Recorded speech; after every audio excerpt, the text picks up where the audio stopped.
안녕하십니까. 지난 시간에 우리는 김경수 명상법에 대해서 1부 2편, 그 다음에 2부 1편 이렇게 강의를 했습니다.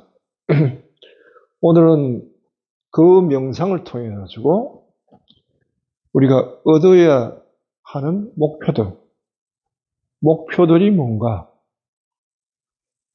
라는 것을 이야기했습니다. 이 목표는 동시에 그 명상을 구성하고 있는 구성 요소이기도 합니다. 그래서 보면 한 7가지가 중요한 핵심 요소들입니다. 맨 처음, 뭐니 해도 맨 처음 뭐냐 하면은 하느님의 현존.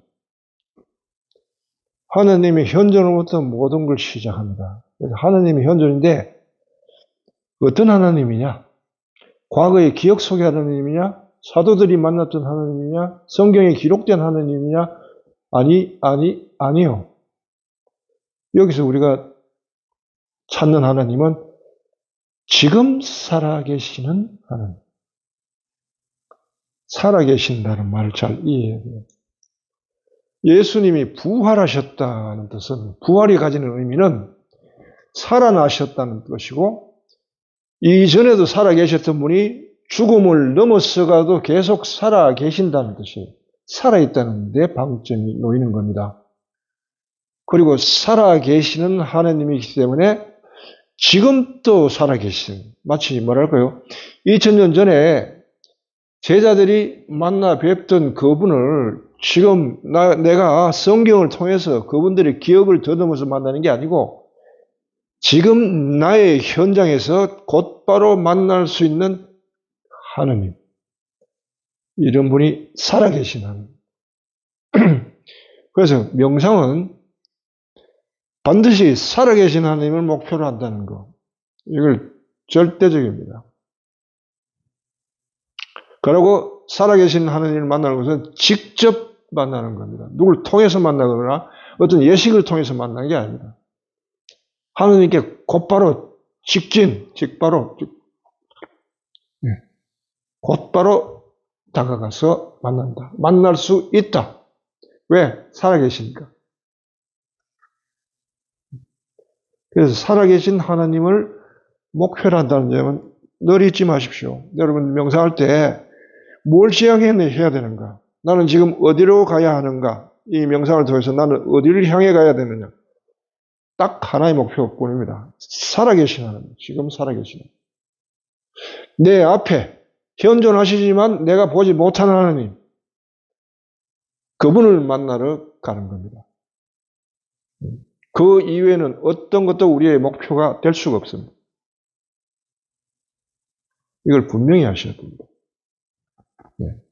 자, 그런데 살아계신 하느님의 현존은 우리가 볼 수도 없고 느낄 수도 없고 들을 수도 없고 우리의 감각이나 지적 능력으로는 인식이 안 된다는 거예요. 감각이나 정신적이나 어떤 우리의 인식 능력으로는 포착이 안 된다. 왜? 영이시니까. 우리는 영을 경험할 수는 없어요. 가끔 뭐 귀신을 본다는 사람이 있죠. 하나님의 영은 그런 영이 아닙니다. 어떤 형상이나 뭐 그걸 띄질 않아요. 색깔도 없고 냄새도 없고 계시지는 계시지만은 어떻게 계시는지 우리가 알 수가 없어요. 알 수가 없다는 거. 다만 계시기 때문에 우리가 당신께 지향을 가지고 집중을 하면은 우리의 의식이 당신께 집중은 된다는 거. 이게 우리로 하여금 하나님께 나아가는 첫 출발점이 되는 겁니다. 왜 하느님은 우리가 의식할 수 없는가? 그거는 이제 우리가 쭉 설명했죠. 하나님과 나의 관계가 요철의 관계로 놓이기 때문에. 하나님도 I am이고 나도 I am인데 둘은 요철의 관계로 놓이기 때문에 내가 나를 의식하면 하나님이 의식이 되지 않고요. 하나님을 의식하려면 내 의식을 사라지게 해야 되는 거죠. 즉, 나로 하여금 감춰지게, 비음으로, 비어있는 채로, 텅 비게 만들어야 된다. 텅 비게 만들 때, 텅 빈 거기에 하나님의 현존이 나타나게 됐다는 거예요. 둘 사이는 나타남과 사라짐, 요철 관계에서 볼록일 때는 오목이 사라지고 오목일 때는 볼록이 사라지는 전혀 이치와 같습니다. 그렇게 알아들으십시오. 하나님은 어디 멀리 계시지 않고 나로 계신다는 말을 이 나로 착각하면 안 보입니다. 나로 계신다 할 때 이 나를 잊어버리면 당신에게 초점이 놓이는 것입니다. 그래서 모든 것을 원하거든 아무것도 찾지 마라 하는 십자가 성경의 그 식기처럼 하나님을 원하면 자기의 원함을 완전히 죽여야 됩니다. 비워야 됩니다. 그래야만 당신이 드러날 조건이 되는 겁니다. 그래서 이제 우리를 완전하게 비우는 방법 뭐냐? 그거는 완전하게 비우는 방법 하나뿐입니다. 그건 사랑입니다. 사랑. 사람이 사랑할 때 자기를 완전히 비우게 됩니다. 왜? 사랑하는 사람에게 맞춰서 사랑하는 사람의 의지를 받아들이느라고 내 의지를 비우고 사랑하는 사람의 취향을 받아들이기 위해서 내 취향을 버리고 사랑하는 사람과의 시간을 보내기 위해서 내 자유를 버리고 사랑하는 사람을 위하느라고 내 마음을 버리고 사랑하게 되면 다 버리게 돼 있는 거예요. 그게. 그래서 자기를 비우고. 근데 비우는 거기를 내가 사랑하는 그 사람이 채워주지는 않아요. 왜? 그 사람은 내가 뭘 비웠는지 모르기 때문에. 대신에 그 빈자리에 하나님이 차고 들어온다는 거예요. 하나님이. 그래서 우리는 나도 모르게 사람을 사랑하다가 실제로는 하나님을 만나게 돼요. 사랑의 끝까지 가버리면 그래 됩니다. 누구든지 사람을 사랑하는 사람은 하나님을 만나게 돼 있어요. 그 이치가 바로 요철 관계 때문에 그런 거예요. 그래서 예수님은 너희에게 계명을 준다. 서로 사랑하라. 내가 너희를 사랑했듯이 너희도 사랑하라. 이것이 내가 너희에게 주는 계명이다. 하나만 얘기했어요. 정확하게 10계명을 이야기하지 않고 사랑하라 이것만 얘기했어요. 왜 사랑하라고 얘기했냐? 사랑할 때 우리가 비워지고 비워지는데 하나님이 충만되고 그럴 때 하나님과의 체험의 길이 열리기 때문이다. 그럽니다. 예. 동시에 이제 사랑은 그런데 아무나 하고 사랑이 됩니까? 사랑이 뭔가 불꽃이 튀어야 되지. 사건이 일어나야 되잖아요. 인연이 있어야 되잖아요. 뭐 연인을 사랑하든 아니면 자식을 사랑하든. 그런데 그 어떤 인연 사건 없이 사랑처럼 우리를 하나님께 인도하는 다른 도구가 있어요. 그걸 성경에서는 믿음이라고 한단 말이에요. 믿음. 믿음은 나를 비우게 합니다. 믿음. 그래서 하나님의 현존을 나를 비움으로써 하나님의 현존을 받아들이는 하나님의 현존이 살아계신 하나님이 영이라면은 영은 마치 물과 같고 바람과 같아가지고 잡을 수가 없어요. 잡았다 하면 다 새버립니다. 하나님을 경험을 하려고 해도 이 하나님을 가둬놔야 경험을 하죠. 다 새버리고 다 흩어져 버리는데 어떻게 경험해요? 그래서 하나님을 가둬놓는 역할을 하는 게 뭐냐? 믿음이란 말이에요. 믿음은 하나님을 담는 그릇이라고 얘기할 수 있죠. 네. 성경은 더 고상하게 얘기합니다. 하나님을 잉태하는 자궁이라고 이야기해요. 믿음. 네. 이 자궁을 믿음이라고 하고 이 자궁 이전에 그 누구도 잉태해보지 못한 자궁 그걸 동정녀의 자궁이라고 하고요. 처녀의 자궁 거기에 하나님이 잉태된다. 그게 임마누엘 소식입니다. 이사야에서 보면 나오죠.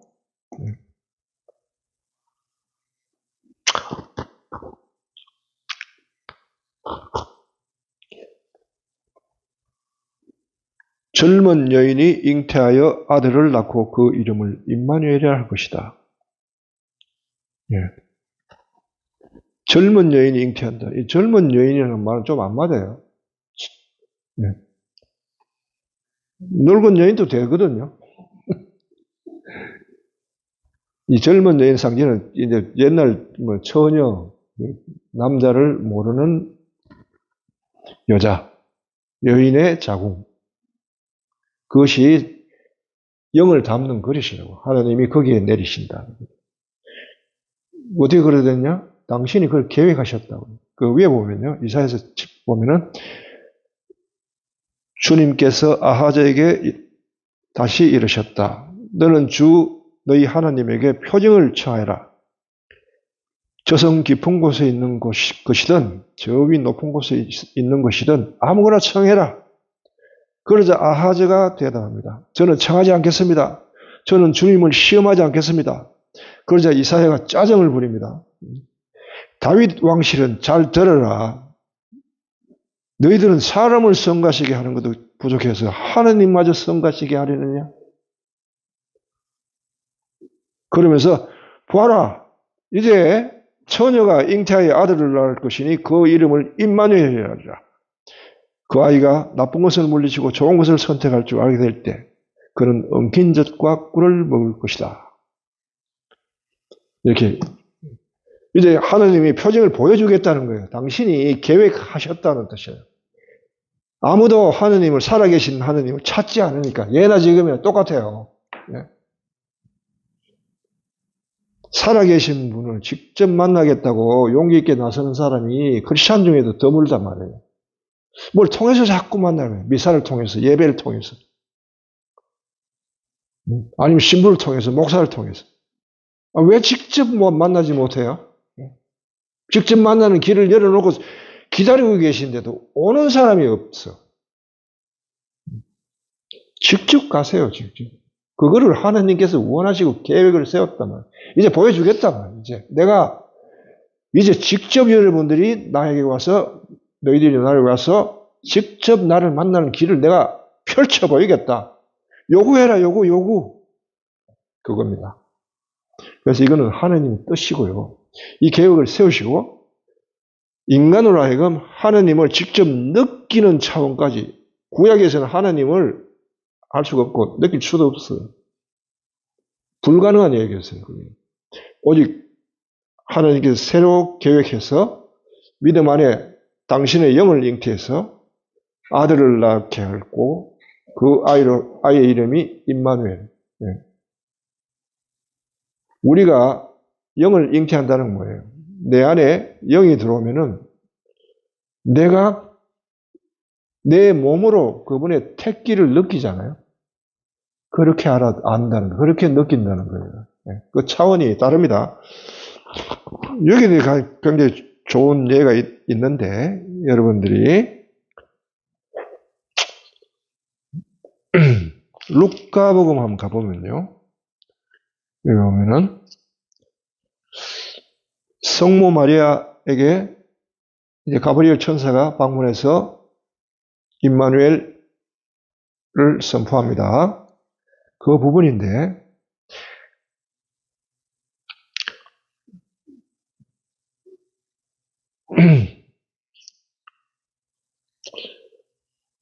그러니까 세례자 요한이 잉태된 지 6째 되던 달에 하나님께서 가브리엘 천사를 나자렛이라는 저 산골 동네에 사는 마리아라는 처녀에게 보냅니다. 그리고 선포합니다. 마리아에게 두려워하지 마라. 마리아야, 너는 하나님의 총애를 받았다. 하나님이 너를 점지했다. 너다 하고 점지하셨단 말이죠.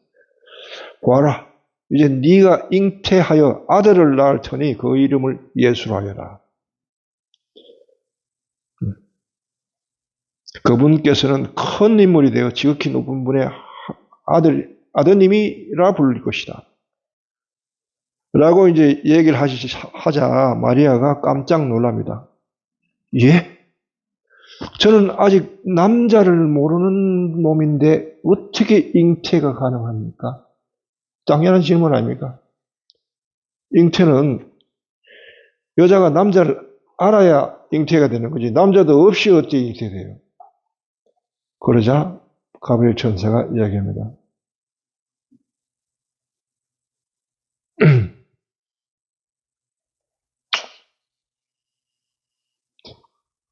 성령께서 너에게 내려오시고 지극히 높은 분의 힘이 너를 덮을 것이다.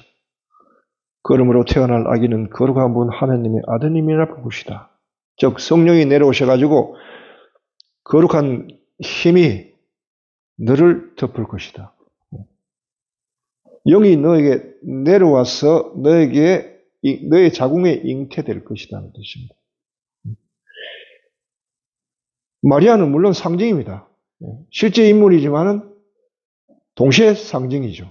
성모 마리아는 동정녀, 즉 처녀, 남자를 모르는 몸, 즉 믿음을 이야기합니다. 이 반대는 뭐죠? 마음이죠. 마음은 마음인데 어떤 거죠? 마음은 대상을 필요로 하잖아요. 저 대상에 대해서 이런 마음 내고 이 대상에 대해서 저런 마음 내고 마음은 계속 어떤 대상을 상대하죠. 믿음은 어떤 대상도 상대를 하지 않습니다. 오직 하나님 쪽으로만 향해 있어요. 그래서 동정녀 처녀라고 하는 겁니다. 마리아는 그걸 믿음을 상징하고 있는 인물입니다. 그래서 믿음 안에 하나님이 잉태되어 들어오신다. 예.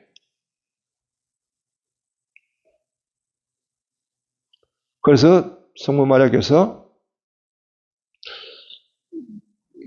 어떻게 대답하시냐 하면은 가브리엘 천사가 이렇게 이야기하죠. 하느님께는 안 되는 일이 없다.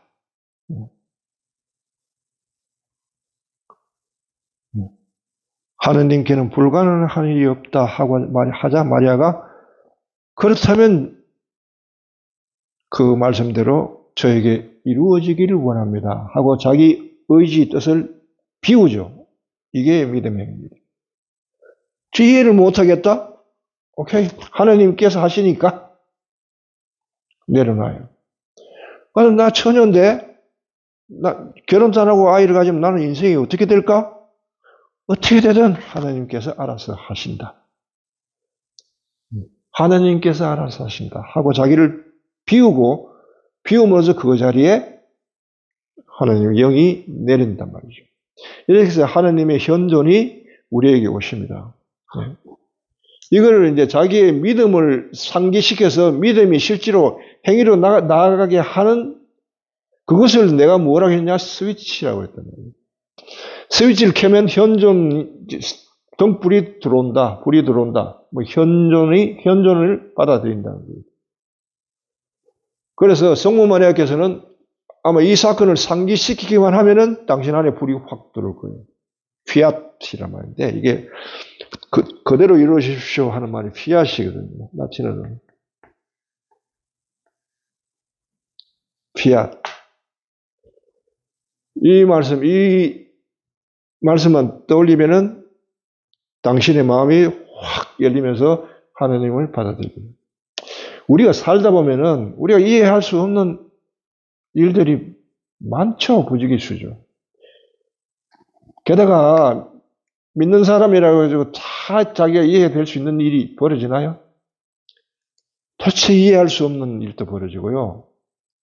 그 다음에 어떻게 하나님께서 나에게 이렇게 하시는가 하는 원망스러운 마음이 들 그런 사건도 나오고 가지각색의 여러 가지 사건들을 겪어요. 평지 풍파를 탄단 말이에요. 그럴 때마다 계속 왜 이럴까 의심이 들지만은 그때마다 피앗 주님 뜻대로 하십시오. 뭔가 뜻이 있겠죠. 주님께서 하시는데 주님께서 나를 버리시겠습니까? 당신이 뽑아놓고 나를 버리시겠어요? 절대 아니죠. 라는 마음을 자꾸 자기를 비우면서 뭔지 모르지만 당신 뜻을 자꾸 받아들이는 행위가 믿음의 행위고요. 그걸 잘하는 사람이 살아계신 하나님의 현존을 잘 체험하고 명상 잘하는 사람이에요. 자, 여기서는 피하시에요. 나는 어떻게 했냐? 하나님께는 안 되는 일이었다. 나는 이걸 세웠습니다. 나는 불가능하지만 하나님께는 안 되는 일이 없다. 예수님이 부자 청년을 돌려보내고 제자들이 걱정하니까 제자들 보고 그랬어요. 제자들이 이런 말 했습니다. 아니, 저 청년이 하늘나라 못 들어가면 도대체 누가 들어갈 수 있는가? 저렇게 선한, 충실한 청년이 저도 못 들어가면 누가 들어갑니까? 그러니까 예수님이 그걸 보면서 인간으로는 불가능하다. 그러나 하나님께는 안 되는 게 있다. 이렇게 하셨죠. 예, 우리가 명상을 할 때 하나님께는 나로서는 불가능할 수 있죠. 불가능하죠. 그러나 하나님께서 하시고자 하면 가능하다라는 믿음을 자꾸 상기시키면서 나를 계속 비우는 행위를 했어요. 그게 이제 나한테는 스위치입니다. 그래서 그것만 연상되고 딱 명상 자세를 취하고 생각이 그렇게만 딱 돌아가면 마음이 탁 비어요. 텅 비어버린다. 그럼 쉽게 하나님의 현존감이 탁 잡혀져. 몇 초도 안 걸립니다, 이게.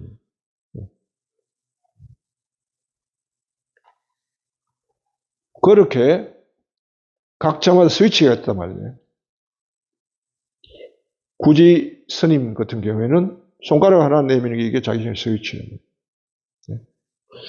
모든 이 사람은 어떤 의심이 들고 그 다음에 마음이 흔들릴 때마다 손을 흔들어서 자기를 계속 집중하면서 하고 여기에 그야말로 자기의 전 실존이 여기에 담긴 그 힘을 지녔기 때문에 손만 들면은 마음이 흩어지지 않고 딱 집중하면서 잡음이 없는 거예요. 더 이상 속에서 이러니 저러니 한 잡음이 없이 딱 집중된다. 그분에게는 구지수지라고 손가락을 드는 걸 구지수지라고 하는데 이 공안입니다. 또 어떤 사람이 손을 드는 게 손을 드니까 집중이 잘 되더라. 어떤 사람은 나는 양손을 벌려서 무중력 이렇게 하겠어 잘 되더라. 어떤 사람은 나는 걸으니까 잘 되더라. 걸을 때 항상 아무 잡생각 없이 딱 집중되고 딱 중심이 딱 잡히고 그렇더라. 각자마다 다 달라요. 그건 몰라요. 그렇지만은 자신만의 스위치, 자신의 믿음의 행위가 자신의 믿음을 불러낼 수 있는 그 스위치가 있어야 돼요. 이게 두 번째란 말이에요. 이거를 그래서 우리가 명상할 때 하느님의 현존에 자신을 맞추고 그 다음에 불을 밝히고 믿음의 행위를 통해 가지고 하느님의 현존을 이 앞에 붙들어 놔요. 모셔놓는단 말이에요. 모셔놔야 만나든지 말든지 할 거 아닙니까? 예. 자, 이렇게 하는 게 이제 두 번째예요. 첫 번째, 두 번째거든요. 그러나 하느님을 여기에 모셔놨다 하더라도 이 모셔놓아서 이제는 이 모셔놓는 것도 단계가 있습니다. 내가 어떤 이렇게 자세를 취했다 합시다. 자세를 취할 때는 이렇게 모셔져요. 손을 내리면 사라지죠. 이런 단계가 있고요. 여하튼 모셔진다는 것은 나와의 관계가 이미 들었죠. 그런데 손을 내리면 사라지죠. 손을 내려도 사라지지 않는 단계까지 가야 됩니다. 선에서는 이런 걸 뭐라고 하면 의정의단이라고 그러는데 의정의단.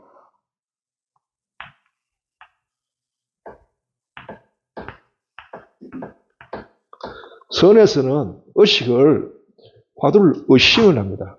의심할 때 의자예요. 이 의심할 때 의자예요.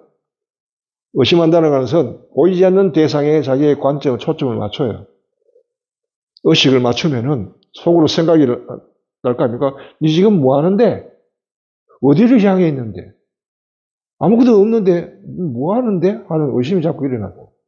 그럼에도 불구하고 그걸 떨치면서 계속 집중하는 거예요. 적어도 믿음을 가지죠. 가령 화두 참구를 한다 하면은 조주선사가 이런 이야기 했다. 아까 이제 구지수지처럼 구지 스님이 손가락만 들면은 들고 모든 걸 해결했다. 누가 어떤 질문에도 손가락 하나만 들었다 하면 그게 무슨 뜻이 담겨 있을까 하는 알고 싶은 욕구가 있죠.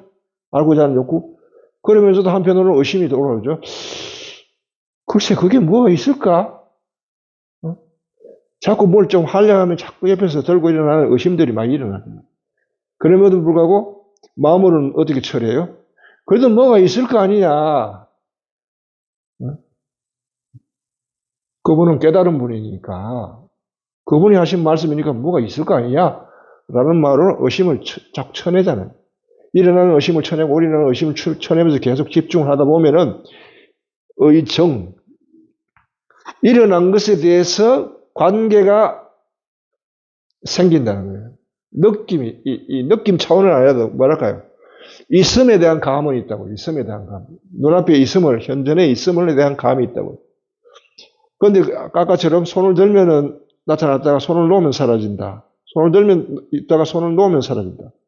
그런데 손을 놔도 사라지지 않는 단계, 이게 의단이라는 거예요.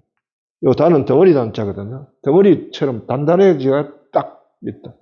그러면은 더 이상 이제는 손을 내려놔도 상관없죠. 항상 이 눈앞에 있으니까. 화두가 항상 눈앞에 있을 때까지 이렇게 하라고 가르칩니다. 화두 참고에서는. 네?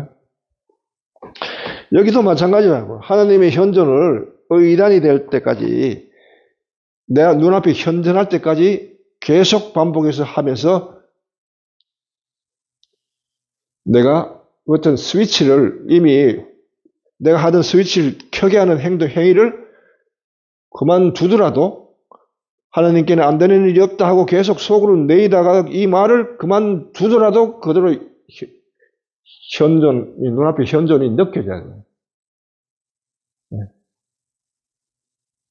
눈앞에 현존하시는 분이 느껴져야 됩니다. 그래서 내가 하나님 앞에 있음을 확실히 알게 된다. 그 다음에 세 번째는 현존감이에요. 현존감은 또 현존하고 달라요. 그래서 현존감하고 현존감은 다릅니다. 현존은 영으로 계신 하나님. 현존감은 뭘까요? 육화된 하나님. 육화된 영. 영을 하나님이라고 부르면 됩니다. 육화된 하나님. 네. 육화된. 여기 좋은 예가요. 성모 마리아께서 예수님을 피앗하면서 잉태가 됐어요. 당신 자궁에서 이제 하느님이 영이 내려오셔가지고 아기가 자라고 있단 말이에요. 네.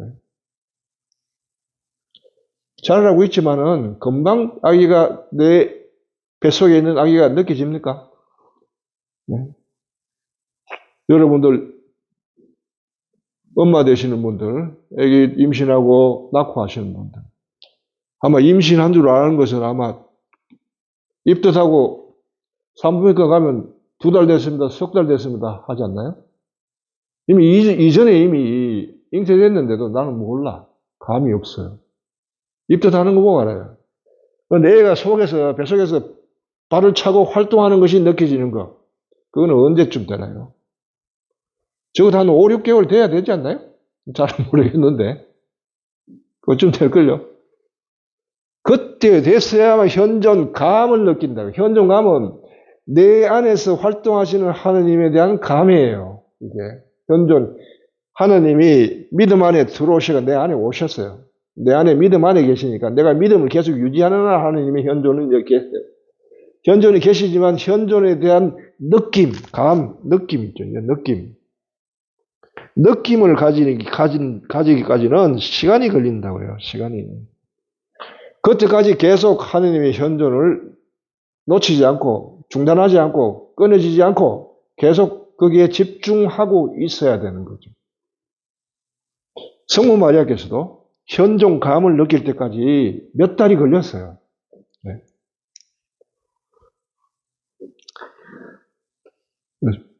보세요.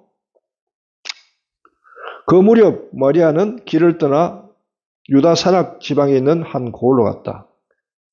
그리고 스가랴 집에 들어가 엘리사벳에게 인사했다. 엘리사벳은 세르자 요한의 엄마이면서 동시에 성모 마리아와 사촌지간인 언니죠. 엘리사벳이 마리아의 인사말을 들을 때 거의 태안에서 아기가 뛰어놀았다. 엘리사벳도 이때 이제 성모 마리아의 방문을 받았을 때 자기 안에 있는, 당신 안에 있는 세례자 요한이 노는 걸 느낀 거예요. 현존감을 느낀 거예요. 엘리사벳도 이때 태안에서 아기가 뛰어놀았다. 그러자 성령으로 가득 찼다. 보세요. 현존감이 느껴질 때 비로소 성령을 느끼는 거예요. 성령. 이때 성령을 받는단 말이에요. 성령으로 가득 차 큰 소리를 외쳤다. 당신은 여인 가운데 가장 복되시며 당신 태중의 아기도 복되십니다. 내 주님의 어머니께서 저에게 오시다니 어찌된 일입니까? 보십시오. 당신의 인사말 소리가 내 귀에 들리자 저희 태안에서 아기가 즐겁게 뛰어놀았습니다. 나는 이걸 비로소 이제 느꼈습니다. 행복하십니다. 주님께서 하신 말씀이 이루어지리라 믿으신 분. 여기 있죠. 그러자 성모 마리아도 이때 당신 안에 있는 예수께서 움직이는 걸 느낀 거예요. 그러자 이때 성령의 감도를 받아서 마리아에서도 찬미가 터집니다. 이게 뭐예요? 내 영혼이 주님을 찬송하고 내 마음이 나를 구원하신 하나님 안에서 뛰니 그분께서 당신 종의 비천함을 굽어보셨기 때문입니다. 당신 종의 비천함이라고 하는 게 믿음으로 그렇게 하긴 했지만은 잉태를 하긴 했지만 돌아서서 얼마나 걱정스러웠어요. 사실 성모 마리아는 이 사건이 이제 당시 약혼자인 요셉에게 알려지면서 요셉이 약혼을 요셉으로부터 약혼을 취소당할 뻔했어요. 게다가 처녀가 아버지도 아빠도 없이 아이를 낳는다 하면 어떻게 되나요? 유대에서는 돌에 맞아 죽을 그런 죄입니다. 그런데 당신 안에는 아직까지 뭔가가 느껴지지는 않죠. 뭐 붙잡을 게 없잖아요. 마음은 불안하죠. 그래서 불안한 마음에 엘리자벳을 찾아갔는데 그때 비로소 당신 안에 택기를 느낀 거예요. 그러면서 당신 종의 비천함을 굽어보셨다. 이렇게 이야기를 하시는 거예요. 이제부터 과연 모든 세대가 나를 행복하다 하리니 전능하신 분이 나에게 큰일을 하셨기 때문입니다. 무슨 큰일을 하셨어요? 현존감을 느끼게 하셨단 말이에요. 영이 육으로 잉태됐다는 거예요.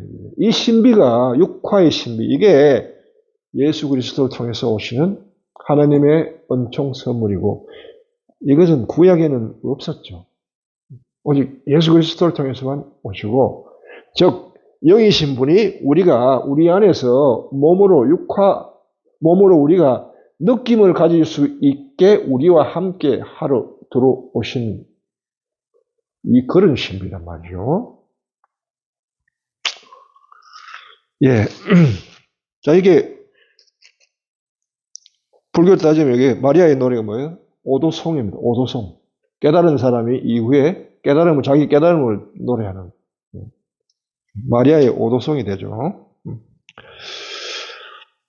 그래서 현존과 현존감은 다르다는 거.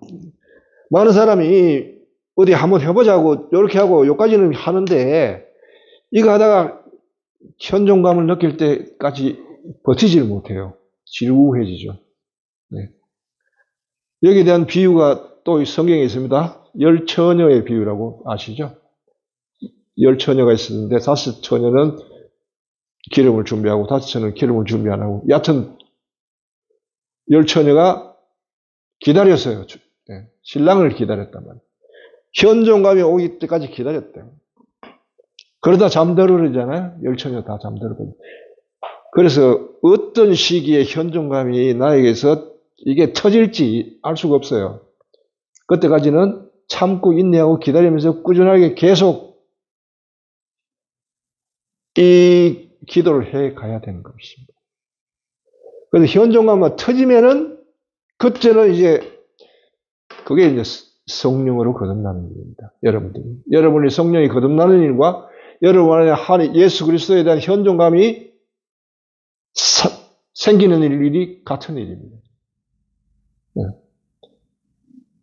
요까지가 이제 바로 육화의 심입니다. 육화의 심.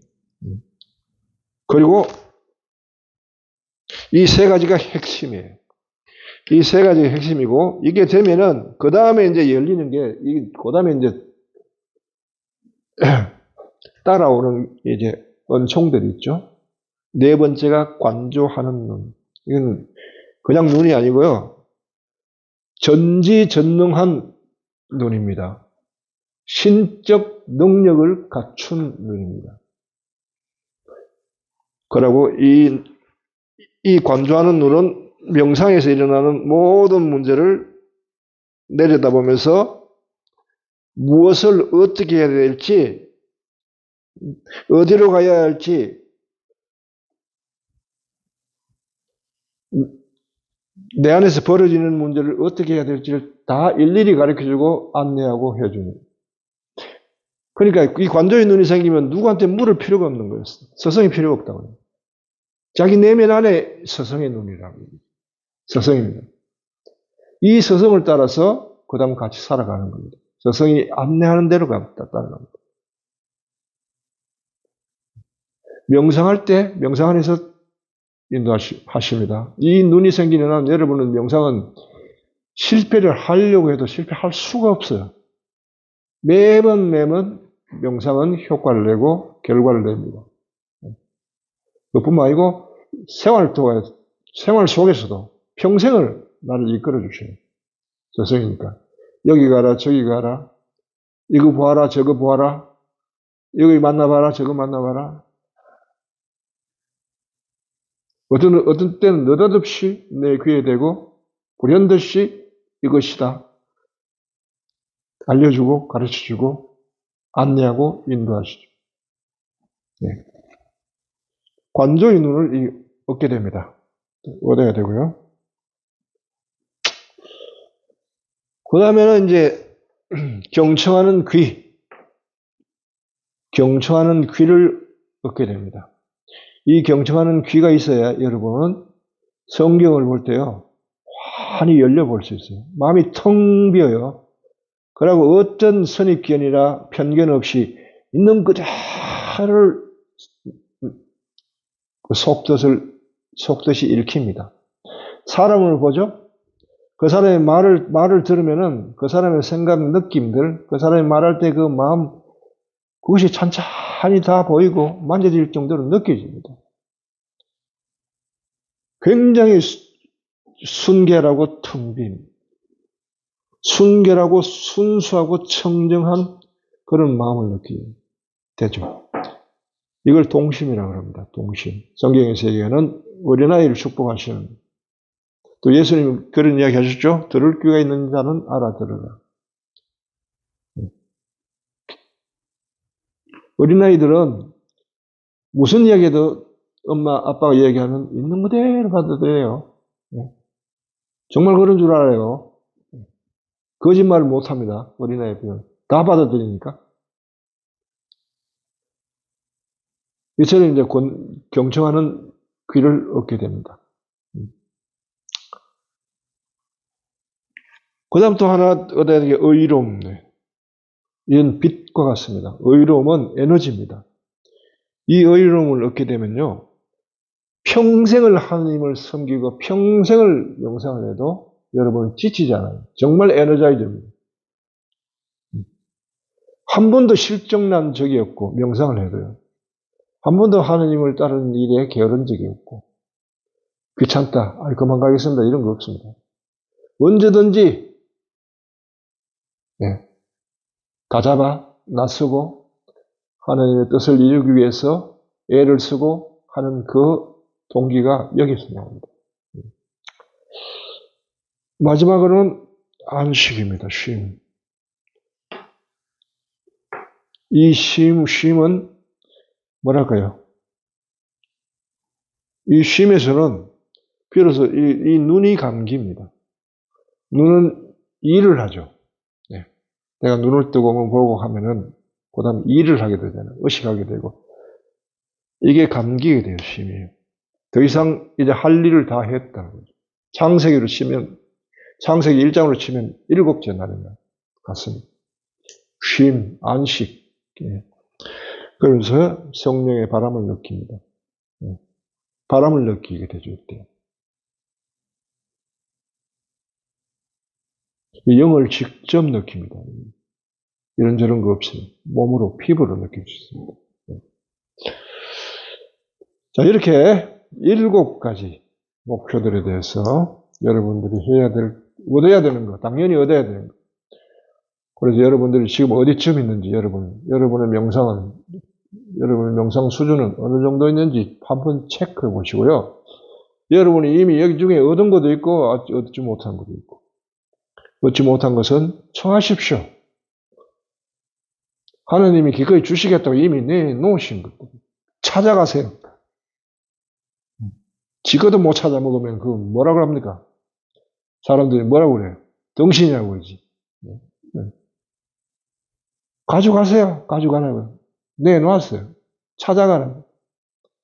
기꺼이 청하고, 그러면 하나님께서 주실 겁니다. 이걸 다 갖출 때, 여러분, 그리스도를 닮은 사람이 되는 것입니다. 예수 그리스도를 닮은 영적인 사람으로 점점 완성되어 가는 것입니다. 자, 오늘 여기까지 명상을 통해서 얻을 수 있는 우리의 목표들, 그게 뭔지 알아보는 시간을 가졌습니다.